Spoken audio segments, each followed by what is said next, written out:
think I'm the product of my, you know, my upbringing. My parents are very open-minded, they're very kind, caring people, and they always taught me not to discriminate against anybody, really, you know, religion, culture, colour, anything. And I think that provided me with the foundation to research, become the person that I am today.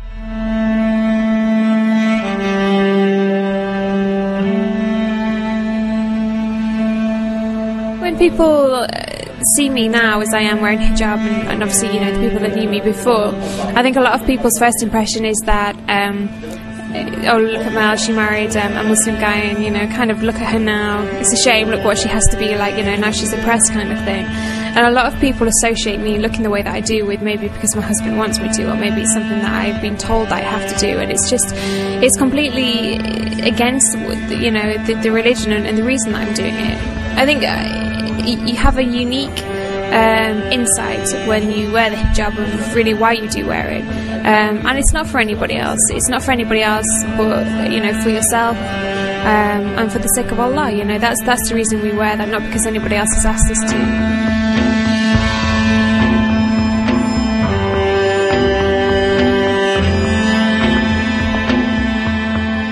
It was funny, I went to have my hair cut the other day actually, and obviously I went into the salon with my hijab on, and then, you know, took it off, and I sat down and I was having my hair cut by the lady, and she said, oh, so you're married then? I said, yeah. She said, presumably you're married to a local. I was like, no.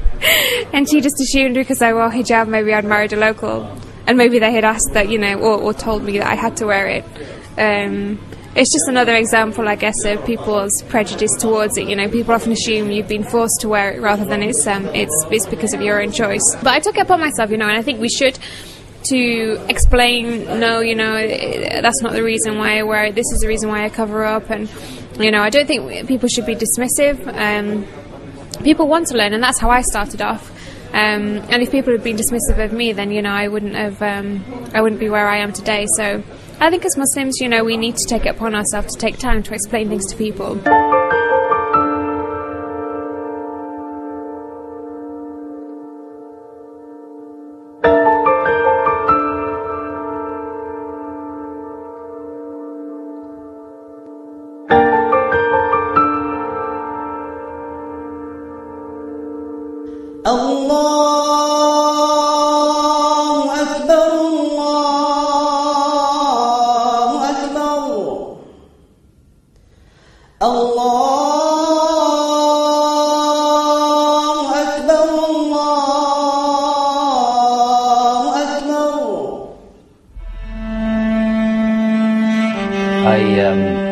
Never, ever expected that, you know, we would be married.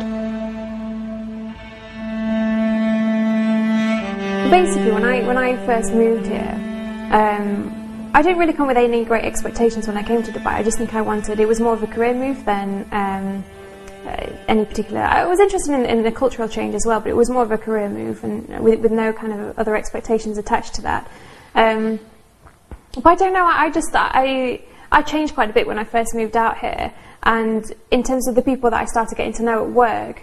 And when you come from England, you come with certain stereotypes about what Muslims are like and what an Islamic country is going to be like, and then it's completely not what I expected. And that got my interest, really. I thought, you know, it's my impression of Muslims or my impression of Islam wasn't the same as what it was anymore when I had moved from the UK.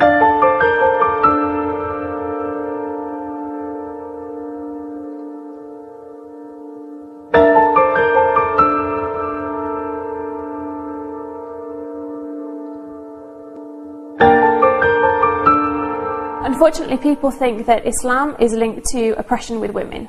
Okay, so it's something that, you know, you see the way maybe that women dress, or you see the way that some people treat their wives, or you hear stories and you just think, okay, Islam, oppression with women, you know, it's an unfair religion, it's, you know, all about the hierarchy of men. And meeting Mahmoud, it's just completely the reverse. The history of Islam as well, women have always been very prominent figures in Islam, very well educated people, business leaders, you know. Khadija was, you know, a business lady herself, but again, in the UK, completely not the story that you're you know, told about Islam and about Muslims.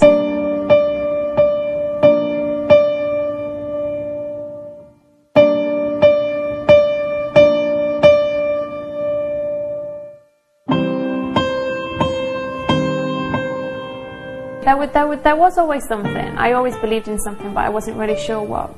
And other religions that I had come across didn't really answer any questions, and to a certain extent I thought their answers to certain questions, I didn't really sort of, you know, buy it. And then I think when I came across Islam and I moved out here and I you know, learned more, what I realised about Islam and what I like about Islam is it's okay to ask questions, and every question you ask should have an answer. Yeah. Whereas with other religions, sometimes it's just like, it's, you know, faith. You just have to have faith. There's blind faith to everything. And to me, that's okay, but it's not good enough. And this is why we always say, you know, I do still have questions, and I will still find the answers to them. But it's everything's so perfect, everything's so well put together that's what kind of convinced me. You know, if there's any mistake in any religion, it can't be divine. The only thing that can be divine is something that is perfect, and because none of us are perfect and we all make mistakes, we have a confidence and a belief in our heart that, and that's where belief comes in, or iman comes in, that there is an answer for everything, and it's in that one book. And obviously that's explained through our Prophet Muhammad sallallahu alaihi wasallam. And you know, so whatever we look for, there will be an answer for that question.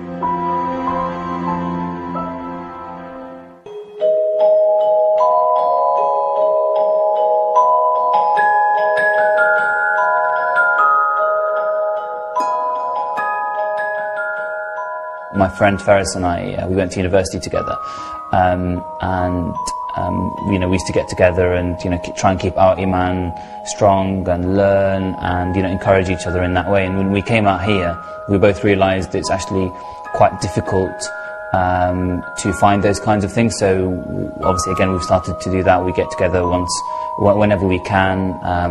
Faris is still living in the UK at the moment, so whenever he's over here, we kind of get together and we'll try and recite some Quran and du'as, and really hopefully help our iman grow and sustain that. لو أنزلنا هذا القرآن على جبل لرأيته خاشعا متصدعا من خشية الله وتلك الأمثال نضربها للناس لعلهم يتفكرون هو الله الذي لا إله إلا هو عالم الغيب والشهادة هو الرحمن الرحيم هو الله الذي لا إله إلا هو الملك القدوس السلام المؤمن المهيمن العزيز الجبار المتكبر سبحان الله عما يشركون هو الله الخالق البارئ المصور له الأسماء الحسنى يسبح له ما في السماوات والأرض وهو العزيز الحكيم.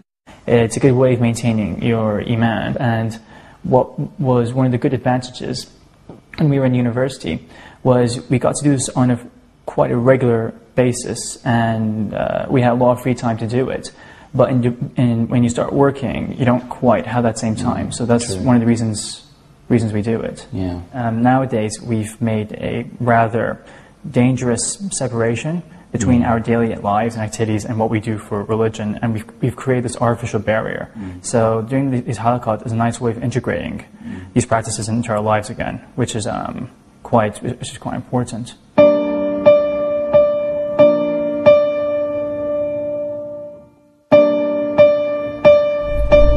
So are you looking forward to Ramadan this year? Yeah, definitely. I think less pressure, obviously. Can obviously enjoy it a little bit more and do some of the duties a bit better. Yeah, definitely. It was really tough last year because we were working for a company that didn't necessarily let us take time off when we probably needed to and when we should have been able to during Ramadan. So it's very difficult. But now, alhamdulillah, you know, we have our own business, so we can relax a bit more, can't we? We can take time off and do the right kind of things, make sure we're reading and make sure we're going to the mosque where we need to.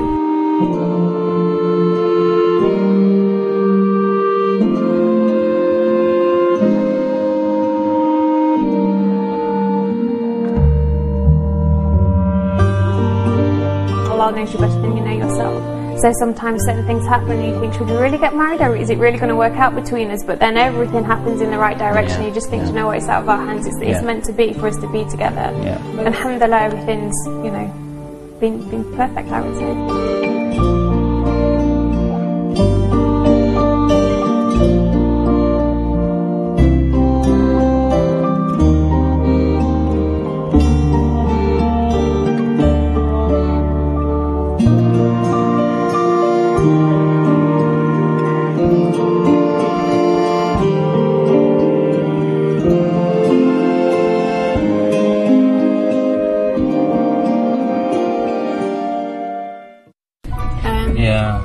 it's a shame because there's obviously a lot of companies. Sorry, I fell back. Oh, sorry. My role as chief advisor to the framing. But you know, I will get the last. I'll get the last say on which frame we go for. Well, you did do it, so I think you get the right for that.